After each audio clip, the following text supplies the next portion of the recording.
Hey everyone, welcome back. Ready for another deep dive? Today we're tackling the stock market, especially after those big Federal Reserve announcements. Yeah, things definitely got a little wild out there. You say the Getting here. least. We've got some market news here from Investopedia and Barchart.com, all from December 18th, 2024. And the big story is the Dow, right? Definitely a big one. Longest losing streak in decades, they're saying. Like 10 days straight. Hasn't happened since, get this, 1974. So we got to break down what went on, what it means for, your money and what to watch out for. Where do we even begin? Well, it's pretty amazing how the market reacted to what the Fed did. All this volatility really shows how uncertain investors are feeling right now. Yeah, true. Okay, so the Fed, what did they actually do? They cut that benchmark lending rate, basically what banks charge each other for those quick loans. Right. Third cut in a row, brought it down to like between 4.25% and 4.5%. Not totally shocking, but there's a twist, isn't there? There is. The rate cut itself, the market saw that coming. But then the Fed hinted they might slow down on future cuts, not as many as folks thought. Now they're only predicting 2 more in all of 2025. Plus, get this, one of the Fed presidents, Beth Hammack from Cleveland, she voted against it. Oh, interesting. Yeah, so it's not as simple a story as it first seemed. So it's almost like the Fed's easing up on trying to boost the economy, Right. taking their foot off the gas a bit. You could say that. And then you've got Jerome Powell, the Fed chair, speaking at the press conference. Right. He's basically saying the economy is doing better than they expected, growing faster, unemployment's down. But, and there's always a but with these things, inflation is stickier than they'd like. Still lingering, huh? Like that one house guest who just won't take the hint. Exactly. And this is where things get juicy for investors. Powell says they'll be cautious with any more rate changes, all because of this inflation uncertainty. And you know what the market hates? Uncertainty. Makes sense. So how bad did things get?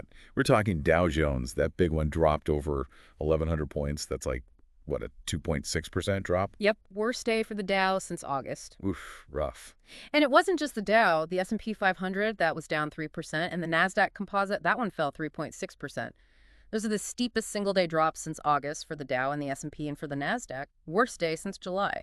So pretty much everything took a hit. Any particular areas worse than others? Oh, absolutely. Anything tied to interest rates really felt the burn.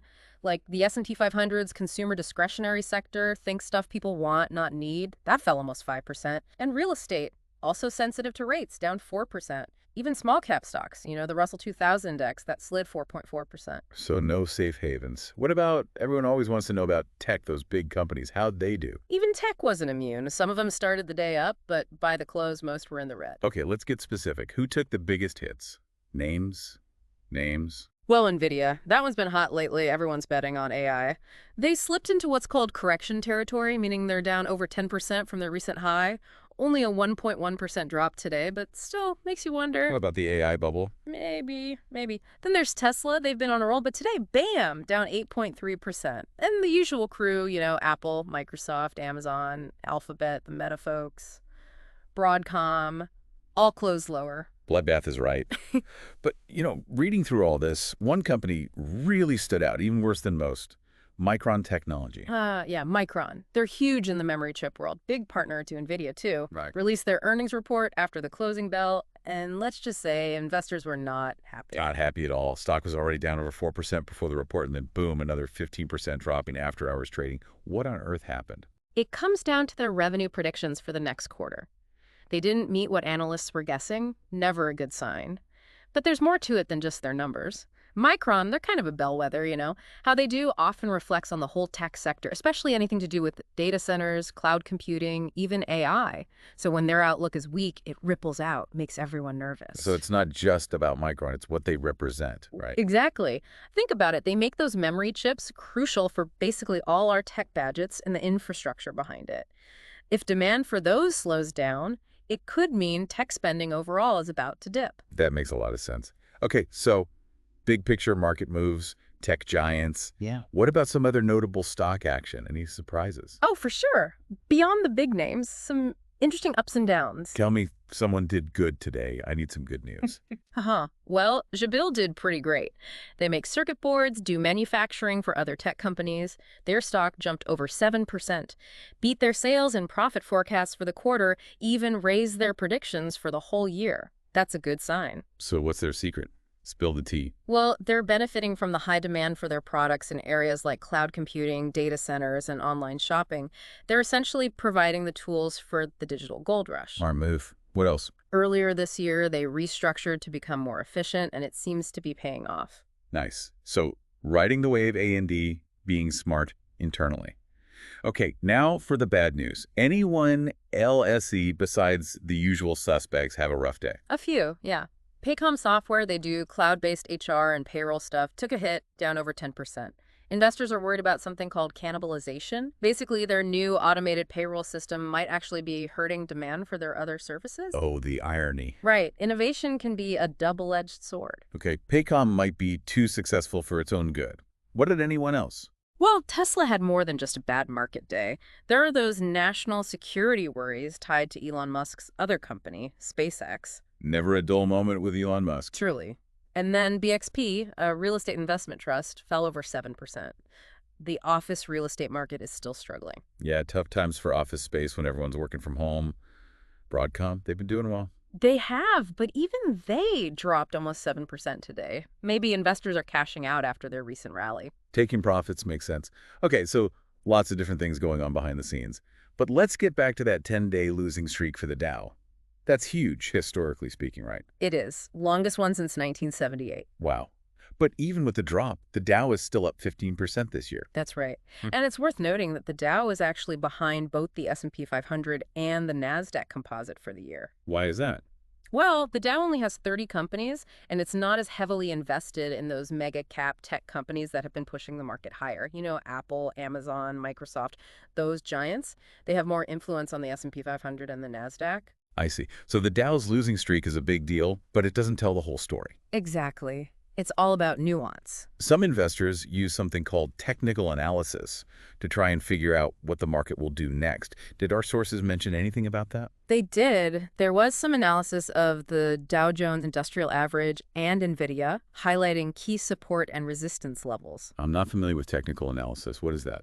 Basically, they look for patterns in the charts of stock prices over time. Support levels are prices where the stock has bounced back up in the past. Resistance levels are prices where the stock has had trouble breaking through. They use these patterns to try and find good buying or selling opportunities. So they're like stock market fortune tellers. In a way, yes. They're trying to understand the psychology of the market and anticipate how it will move based on how it has moved before. Wow. Okay, well, we've covered the Fed, tech stocks taking a hit, but there was one company that actually did really well. Birkenstock Holdings. Yes. The Sandal Company. They just released their fourth quarter earnings report, and it was a bright spot in all this doom and gloom. They must have knocked it out of the park. They did. Earnings and revenue were better than expected, and they even raised their outlook for the future. It's nice to hear some good news. Why are they doing so well? Their CEO said it's because they've been expanding geographically and into new product categories. Plus, their brand is strong, and they've been managing their costs effectively. Smart strategy. It's nice to see that even with all the craziness in the market, some companies are thriving. It proves that a good plan and a strong brand can make a difference. Okay, so lots to think about here. But before we move on, let's take a moment to check in with you, listener name. What are your thoughts? We'd love to hear what stood out to you. What surprised you? What questions do you have? We're all learning together.